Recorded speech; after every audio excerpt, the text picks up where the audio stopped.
20 African presidents that were assassinated between 1960 to present day. Hello Explorers, welcome back to another exciting video presented to you by Explore, and thanks for watching.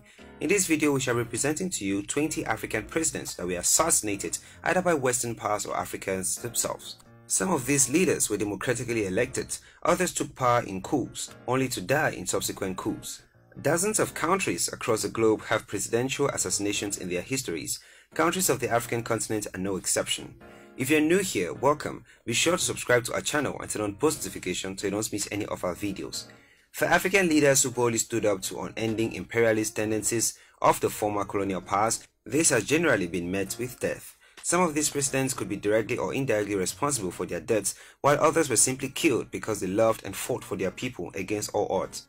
So, in no particular order, these are 20 African presidents who were assassinated either in office or after they left office. Number 1. Ibrahim Bare Mainazara, 1999, President of Niger. General Ibrahim Bare Mainazara was a military authority and diplomat in Niger who ruled the country until his assassination during the military coup of April 1999. He became the 5th president of Niger, January 1996, and was the president for over 3 years. On April 9, 1999, Mainazara was ambushed and shot to death by soldiers, reportedly members of the Presidential Guard, at the airport in the capital city of Niamey as he was going to board a helicopter attempting to flee the country. The circumstances of the killing were not really clear. Rumors suggested that Mainazara was attempting to flee the country. Initially, his death was officially described as an unfortunate accident, but this claim was widely considered implausible. Coup leader Dauda Malam Wanke succeeded him as head of state and initiated a political transition that ended with elections late in the year. Number 2. Gregoire Kayibanda, 1977, President of Rwanda. Gregoire Kayibanda was the first elected president of Rwanda. As pioneer of the Rwandese Revolution, he led Rwanda's struggle for independence from Belgium and replaced the Tutsi monarchy with a republican form of government. On July 5, 1973, Defense Minister Major General Juvenal Habyarimana overthrew Kayibanda in a military coup. Although described as bloodless, as a result of the coup, an estimated 55 people, mostly officials, lawyers or businessmen close to the previous regime, were reportedly executed. The families of these people were given sums of money to pay for their silence. The new government held Kayibanda and his wife in a secret location, rumored to be a house near Karibiagi, where they were reportedly starved to death. Number 3. Laurent Kabila, 2001, President of DRC. Laurent Désiré Kabila was a Congolese revolutionary and politician who served as the 3rd president of the Democratic Republic of the Congo from May 17, 1997, when he overthrew Mobutu Sese Seko, until his assassination on January 16, 2001. He was succeeded 8 days later by his 29-year-old son, Joseph. By 1998, Kabila's former allies in Uganda and Rwanda had turned against him and backed a new rebellion of the Rally for Congolese Democracy (RCD), the Second Congo War.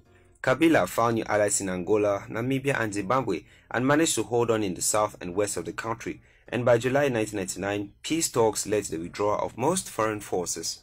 Kabila was shot and killed in his office on 16 January 2001. Number 4. Juvenal Habyarimana, 1994, President of Rwanda. Juvenal Habyarimana was the 2nd president of Rwanda from 1973 until 1994. He was nicknamed Kinani, a Kinyarwanda word meaning invincible. Habyarimana was a dictator. An electoral fraud was suspected of his unopposed re-elections. 98.99% of the vote on 24 December 1978, 99.97% of the vote on 19 December 1983, and 99.98% of the vote on 19 December 1988. During his rule, Rwanda became a totalitarian order in which his MRND party and forces required people to chant and dance in adulation of the president at mass pageants of political animation. While the country as a whole had become slightly less impoverished during Habyarimana's tenure, the great majority of Rwandans remained in circumstances of extreme poverty. On the 6th of April 1994, he was killed when his aircraft, also carrying the president of neighboring Burundi, Cyprien Ntaryamaya, was shot down near Kigali, Rwanda. His assassination ignited ethnic tensions in the region and helped spark the Rwandan genocide. Number 5. Teferi Bante, 1977, President of Ethiopia. Brigadier General Tafari Bente was the head of the state of Ethiopia, 28 November 1974 to 3 February 1977. He was an Ethiopian politician who served as chairman of the Derg, the ruling military junta.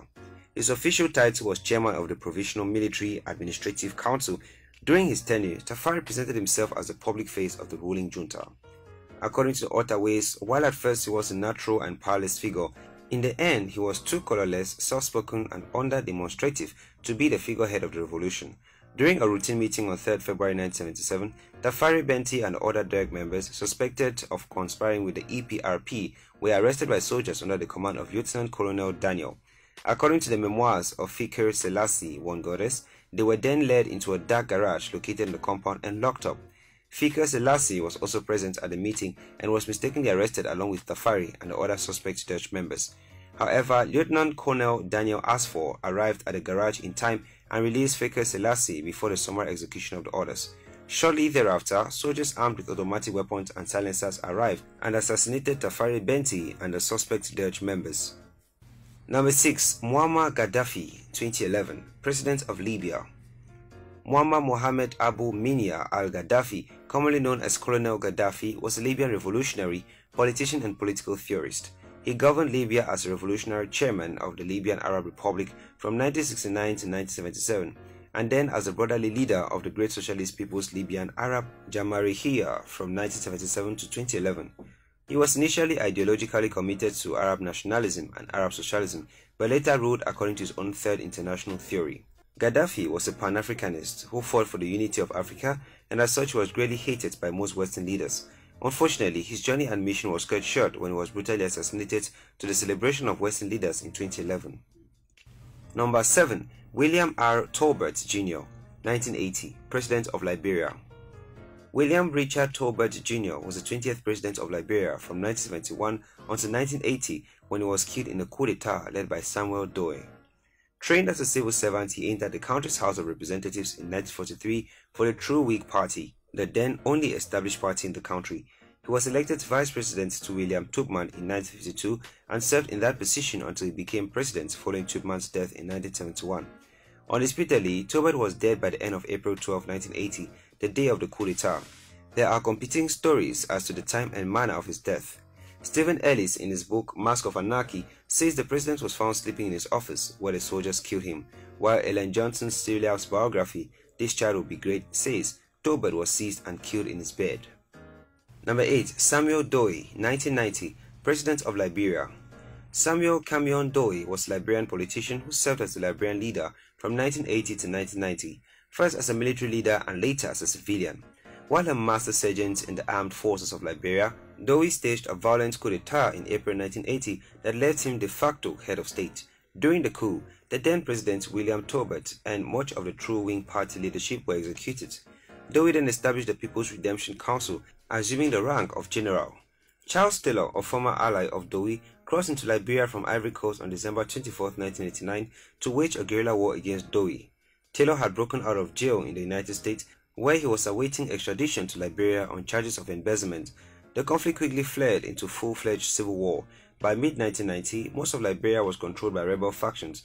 Doe was captured in Monrovia in September 9, 1990, by Prince Y. Johnson, leader of INPFL, a breakaway faction of Taylor's NPFL. General Quio, the head of ECOMOG, had invited Doe to the ECOMOG headquarters for a meeting and assured him of his safety from the rebels. On the morning of September 9, 1990, Doe arrived at a precarious time during an ongoing change in guard duty from the well-armed and better-equipped Nigerian team of peacekeepers to the weaker Gambian contingent. The Nigerian team had just withdrawn from the scene when Doe's convoy of lightly armed personnel arrived, none of whom were anticipating any trouble.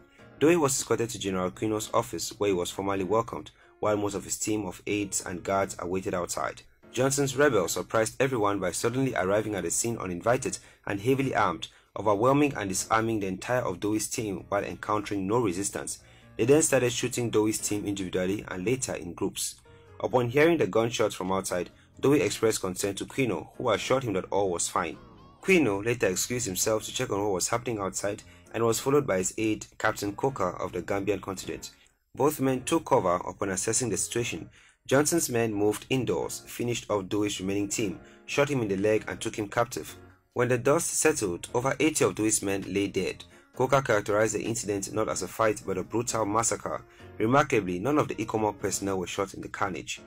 Doe was taken to Johnson's military base, To prove that he was not protected by black magic, Johnson ordered that his ears be cut off in Johnson's presence, and he chewed one of them. Then some of Dewey's fingers and toes were cut off also.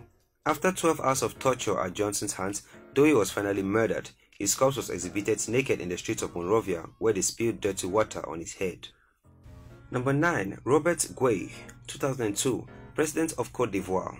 Robert Guei was a military ruler and third president of Ivory Coast from December 24, 1999 to October 26, 2000. He was a career soldier. Under the French administration, he was trained at the Ouagadougou Military School and the Saint-Cyr Military School in France. He was an ardent supporter of longtime President Félix Houphouët-Boigny, who in 1990 appointed him chief of the army following a mutiny.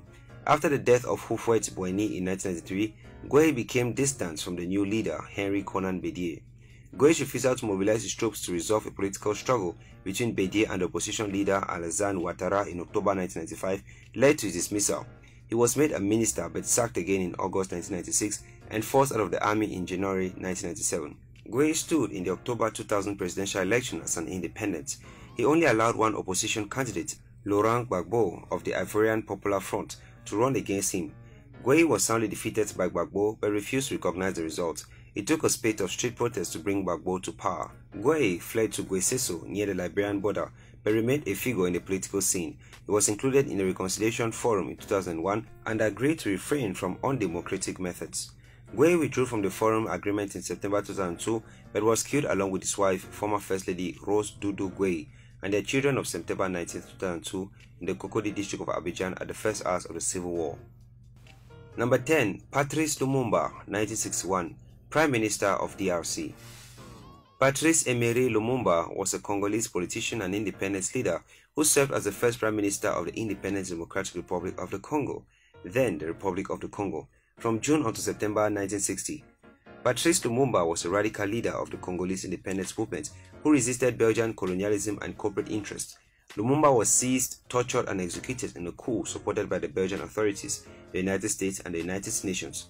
With Lumumba's assassination, died a part of the dream of a united, democratic, and ethnically pluralist and Pan-Africanist Congo. Number 11. Marien Ngouabi, President of the Republic of Congo. Marien Ngouabi was the third President of the Republic of the Congo from January 1, 1969 to March 18, 1977.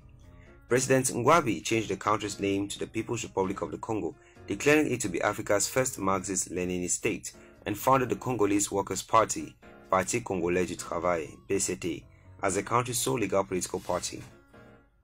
Ngouabi was a Koyo from the north and his regime shifted control of the country away from the south. Such moves created opposition among the population and the highly politicized environment of Brazzaville. Bureaucratic centralism, repression, and the mechanism of the party apparatus, the Ngouabi's tribalist orientation towards Mboshi and La Cuvette immigrants created opposition within the Communist Party itself, especially its youth organization. On March 18, 1977, at 14:30 hours, President Ngouabi was assassinated. Those accused of taking part in the assassination were tried and some were executed, including Mazamba Deba. In the aftermath of the assassination, the military committee of the party, CMP, was named to head an interim government with the conservative Colonel Joachim Yombi Opango to serve as head of state. Number 12. Ali Soli, 1978, President of Comoros. Ali Soli, full name Ali Soli, was a Comorian socialist revolutionary and political figure who served as the third president of the Comoros. In 1970, Ali Soli entered politics as a supporter of Zaid Ibrahim, leader of the Democratic Assembly of the Comorian People, Rassemblement Démocratique du Peuple Comorien. He soon developed an ideology of hostility towards France and the former colonial power. His ideas were socialist and he renounced his Islamic faith and became an atheist. On August 3, 1975, less than a month after Comoros gained independence from France, Soli overthrew President Said Mohamed Jafar and became head of Revolutionary Council that took over Comoros. Soli, whose adherents were barely armed, hired French mercenary Bob Bernard to overthrow armed Abdallah. He officially became president of the Revolutionary Council in January 1976. He acquired extensive powers under the terms of a new constitution and implemented socialist economic policies. In 1977, he held a referendum of his presidency, with 56.63% of voters endorsing it. On May 13, 1978, Soli was finally overthrown by a 50-member mercenary unit, largely former French paratroopers hired by exiled former leader Ahmed Abdallah and led by French Colonel Bob Denard. On May 29th, Sole was shot and killed. According to the government, he had attempted to escape from house arrest. Number 13. Ahmed Abdallah, 1989, President of Comoros. Ahmed Abdallah Abdelrahman was a Comorian politician. He was a member of the French Senate from 1959 to 1973 and President of the Comoros from 25th October 1978 until his death. On the 25th of October, Abdallah assumed the title of president and remained in office until his death, despite 3 separate coup attempts against him. In 1982, Abdallah had the UDC and all the other parties abolished, and a new party, the Comorian Union for Progress (UCP), was set up. The Comoros became a one-party state, with the UCP being the only legal party. The regime became dictatorial, supervised by mercenaries who controlled the country and avoided various coup attempts. Some opponents of the regime were executed and disappeared during this period. The only candidate to be allowed to stand for election, Ahmed Abdallah, was re-elected on September 30, 1984, and his party won all seats in the Federal Assembly on May 22, 1987. During this time, Denard proceeded to plunder the Comorian economy as he became the largest single landowner in the Comoros, taking all over the best land, which he then developed into luxurious hotel resorts for wealthy Western tourists who wished to enjoy the tropics. On the 26th of November 1989, he was shot dead in his Moroni office on a highly disputed circumstance. It is generally believed that Denard had Abdallah assassinated for trying to dismiss him as commander of the Presidential Guard. Number 14. François Tombalbaye, President of Chad, 1975. François Tombalbaye was a Chaldean teacher and a trade union activist who served as the first president of Chad. The head of Chad's colonial government and his ruling party, the Chadian Progressive Party, after 1959, Tombalbaye was appointed the nation's head of government after its independence on August 11, 1960. He ruled as a dictator until his deposition and assassination by members of the Chadian military in 1975. Number 15. Melchior Ndadaye, 1993, President of Burundi. Melchior Ndadaye was a Burundian intellectual and politician. He was the first democratically elected and first Hutu president of Burundi after winning the landmark 1993 election. Though he moved to attempt to smooth the country's bitter ethnic divide, his reforms antagonized soldiers in the Tutsi-dominated army, and he was assassinated amidst a failed military coup in October 1993, after only 3 months in office. His assassination sparked an array of brutal tit-for-tat massacres between the Tutsi and Hutu ethnic groups and ultimately sparked the decade-long Burundi civil war. Number 16. Sylvanus Olympio, 1963, President of Togo. Sylvanus Epifanio Olympio was a Togolese politician who served as Prime Minister and then President of Togo from 1958 until his assassination in 1963. He came from the important Olympio family, which included his uncle Octaviano Olympio, one of the richest people in Togo in the early 1900s. After graduating from the London School of Economics, he worked for Unilever and became the general manager of the African operations of that company. After World War II, Olympio became prominent in efforts for independence of Togo, and his party won the 1958 elections, making him the prime minister of the country. His power was further cemented when Togo achieved independence and he won the 1961 election, making him the first ever president of Togo. He was assassinated during the 1963 Togolese coup d'etat. Number 17. Thomas Sankara, 1987, Head of State of Burkina Faso. Thomas Isidore Noel Sankara was a Burkinabe militant socialist justice campaigner and president of Burkina Faso from 1983 to 1987. A Marxist, Leninist, and Pan-Africanist, he was viewed by supporters as a charismatic and iconic figure of revolution, and is sometimes referred to as Africa's Che Guevara. After being appointed Prime Minister in 1983, disputes with the sitting government led to Sankara's eventual imprisonment. While he was under house arrest, a group of revolutionaries seized power on his behalf in a popular supported coup later that year. Aged 33, Sankara became the President of the Republic of Upper Volta. He immediately launched programs for social, ecological, and economic change and renamed the country from the French colonial name Upper Volta to Burkina Faso, land of incorruptible people, with his people being called Burkinabe, upright people. His foreign policies were centered on an anti-imperialism, with his government eschewing all foreign aid, pushing for odious debt reduction, nationalizing all land and mineral wealth, and averting the power and influence of the International Monetary Fund and World Bank. On the 15th October 1987, Sankara was killed by an armed group with 12 other officials in a coup d'etat organized by his former colleague Blaise Compaoré. When accounting for his overthrow, Compaoré stated that Sankara jeopardized foreign relations with former colonial powers, France and neighboring Ivory Coast, and accused his former comrade of plotting to assassinate opponents. Number 18. Muhammad Anwar al-Sadat, 1981, President of Egypt. Muhammad Anwar al-Sadat was an Egyptian politician who served as the third president of Egypt from 15th October 1970 until his assassination by fundamentalist army officers on 6th October 1981. Sadat was a senior member of the Free Officers who overthrew King Farouk in the Egyptian Revolution in 1952 and a close confidant of President Gamal Abdel Nasser, under whom he served as vice president twice and whom he succeeded as president in 1970. In 1978, Sadat and Menachem Begin, Prime Minister of Israel, signed a peace treaty in cooperation with United States President Jimmy Carter, for which they were recognized with the Nobel Peace Prize. On the 6th of October 1981, Sadat was assassinated during the annual victory parade held in Cairo to celebrate Egypt's crossing of the Suez Canal. Inslamboli emptied his assault rifle into Sadat's body while in the front of the grandstand, mortally wounding the president. In addition to Sadat, 11 others were killed, including the Cuban ambassador, an Omani general, a Coptic Orthodox bishop, and Sami Helmi, the head of Egypt's Central Auditing Agency (CAA). 28 were wounded, including Vice President Hosni Mubarak, Irish Defense Minister James Dooley, and 4 U.S. military liaison officers. The assassination squad was led by Lieutenant Khalid Inzambudi after a fatwa approving the assassination had been obtained from Omar Abdel Rahman. Inzambudi was tried, found guilty, sentenced to death, and executed by firing squad in April 1982. Number 19. Murtala Muhammad, 1976. General Murtala Muhammad was a Nigerian army general who was the fourth head of state of Nigeria from 1975 until his assassination in 1976.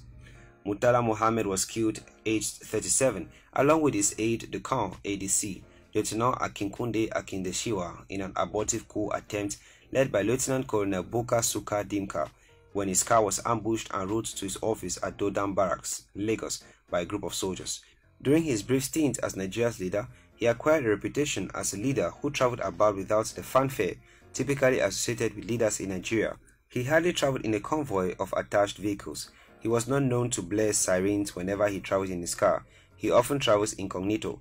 The only visible sign of protection was a pistol carried by his orderly, therefore making his assassination an easy task. Number 20. Abdirashid Ali Shemak, 1969, President of Somalia. Abdirashid Ali Shemak, also known as Abdirashid Shemak, was Prime Minister of Somalia Republic from July 12, 1960 to June 14, 1964, and President of Somali Republic from July 6, 1967 until his assassination on October 15, 1969. He was the father of Somali Prime Minister Omar Abdirashid Ali Shemak. In 1968, Shemak narrowly escaped an assassination attempt. A grenade exploded near the car that was transporting him back from the airport but failed to kill him. On October 15, 1969, while paying an official visit to the northern town of Las Anod, Shemak was shot dead by one of his own bodyguards. On duty outside the guest house where the president was staying, the officer fired an automatic rifle at close range, instantly killing Shemak. Observers suggested that the assassination was inspired by personal rather than political motives. Shemak's assassination was quickly followed by a military coup d'etat on October 21, 1969, the day after his funeral, in which the Somali army seized power without encountering armed opposition, essentially a bloodless takeover. The putsch was spearheaded by Major General Muhammad Ziad Barre, who at the time commanded the army. Thanks for watching this video. If you did enjoy this video, don't forget to give it a thumbs up and do not forget to subscribe and share with your friends.